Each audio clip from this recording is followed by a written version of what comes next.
Um, I wanted to spend some time to talk about the known stages that any immigrant or any person that goes through a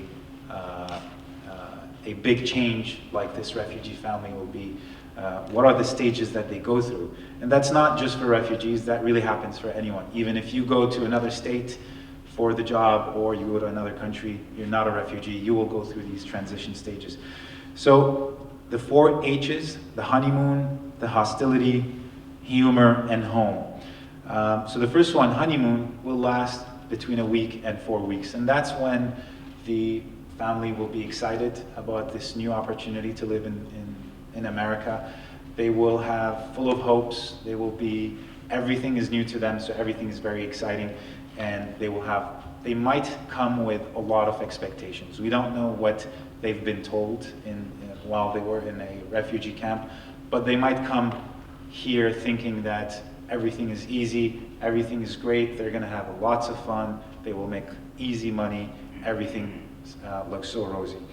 So the enthusiasm is great. The point is not to stop that enthusiasm, but to capitalize on it. That's when we can slowly teach them so that they can get prepared for the second stage. The second stage is hostility. This is the hardest part of the change. That's when they start feeling the culture shock.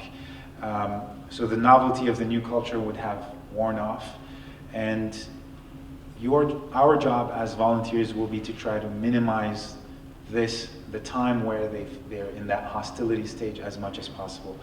So they will see any small difference with this culture compared to their culture as a big catastrophe. They will be homesick.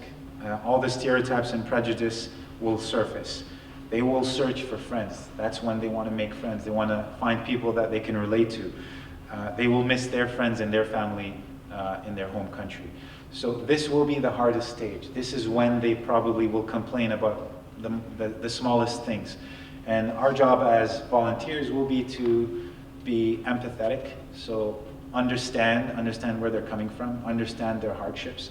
But at the same time, this is where we want to try to help them overcome this as much and as fast as possible.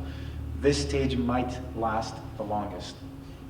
The next one is the humor stage, which is when they slowly adjust. They start becoming more familiar with the host culture. They start understanding why things are happening in this way or that way. They start understanding the laws and the rules and the values.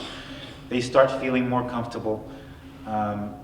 They start feeling, as long as I'm here, I should make the most of it. That's when if we do our job properly and if we help them, they should start understanding that there's a lot of opportunities here. As long as they work hard, as long as they're resilient, they can make the most out of it. Their sense of humor returns and they start looking up for the future. And finally, the 4th stage is feeling home. That's when they're fully accustomed to the new life, fully accustomed to the new culture. They become part of society, they contribute to society, and they can fly on their own. So ideally, we at the end of the 6-month period, we should at least bring them to stage 3, which is humor, where they feel optimistic about continuing, and the best would be if they already start feeling home. But the hardest part, and this is where we need to work the hardest, will be stage 2, which is hostility, and that may last 5 months, 6 months, it may last up to a year. It all depends on what kind of things they left behind, how they felt in their home country, what kind of trauma they went through. So this is where we come and help. So that's what I wanted to cover.